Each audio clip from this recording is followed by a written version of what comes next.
in your life that you are a waveform in, that you perceive yourself as being, because everyone always perceives themselves as waveform, it's the same thing or very similar to you being the folder, um, metaphorically speaking, on like you would find on a computer, and everything else being the files.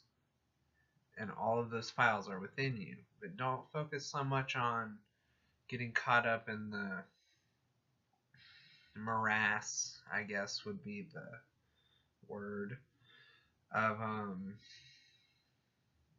that internalization, like focus type thing, where you don't enjoy the things you want to enjoy as much because you're trying to micromanage everything.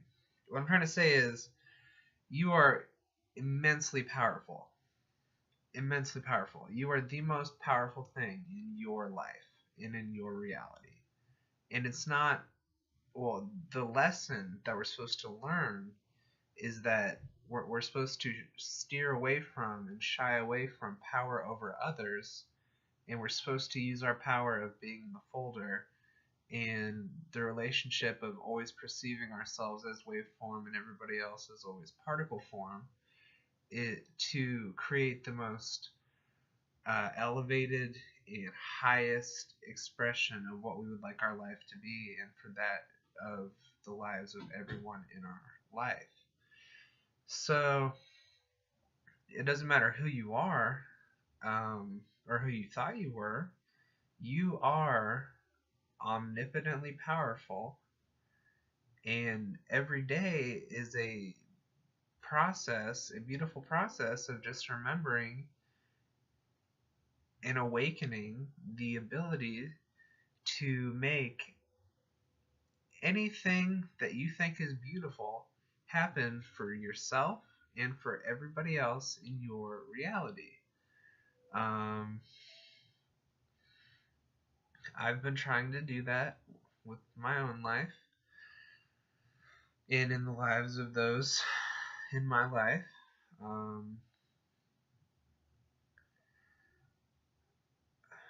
It's going good. And the beautiful thing to remember, the thing that I'm leaning on and resting on right now, is remembering that I'm not alone, because there's an entire spiritual hierarchy that is also a waveform. They are fully conscious beings of light that have the same creative powers that you do, and they also have creative powers that are beyond yours. They have the same creative powers as God, the same conscious creative powers as God. They can do anything that God can do consciously, and God knows everything. God is omniconsciousness. So they are magic embodied. They are magic itself. They are the life force. They can, I mean, they can do anything, and they are the most benevolent that they can possibly be, and they constantly work on uplifting themselves and being more and more benevolent. But they don't have to try as hard or so much, as because their natural state is pure calmness, because they already are everything. They just facilitate, they just flow, they just communicate telepathically, they do their teamwork. And it's to uplift us and help us remember how to become like them, and join in on that process of just effortlessly being able to do anything. And that's the wisdom that,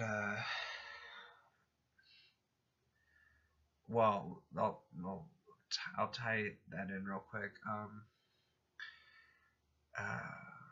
So as you're going through your day, and you're working on yourself, and you're doing your best co-creation, and you're creating the best to the best of your ability, and you're trying to be as beautiful as you can be, and you're just loving life so beautifully and just wonderfully. It's a little bit hard to put into words, but what I'm trying to say is they're always right there with you, And God, it's hard to put into words. It's because of the ascension wave. See, the wave is like a crescendo of everything always getting better, but because it's a crescendo, it has um, this kind of quality where things get better at a certain kind of acceleration, uh, a specific kind of acceleration, a constant. I don't want to say constant because that can possibly mean that it can't get better faster, because it can get better faster. That's one of the beautiful things about the ascension wave, is that um, it's the core is me. It's the universal return to source algorithm. That's the best way I could describe it. Um, and it has to do with solar light. It has to do with cosmic processes. Um, the archangels oversee it, and you know, facilitate with that. But everybody in the spiritual hierarchy is involved with maintaining it on some level. So that brings, well, the main thing that I know I'm covering a lot of ground, but it's not really that much ground. This is my attempt to make it one concise explanation of a grand area of focus and scientific exploration and metaphysical exploration and study. It's the science behind why you can study anything, and it will cross over, and you can be able to ascertain other information. I mean, it's very beautiful. It's the thing. The ascension wave is the thing you should trust the most, um, other than yourself, and that's speaking on the highest form of self-empowerment and taking responsibility for humanity's consciousness and your consciousness and just trying to be the best you can be.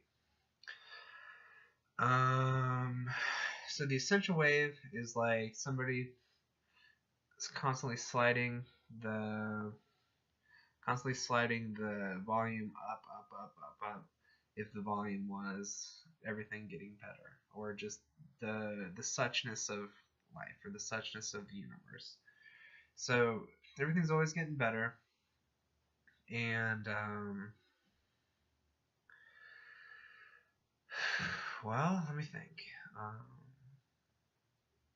Because of that, you have more room to work around and work with things, and just be as secure in yourself that you could be and want to be.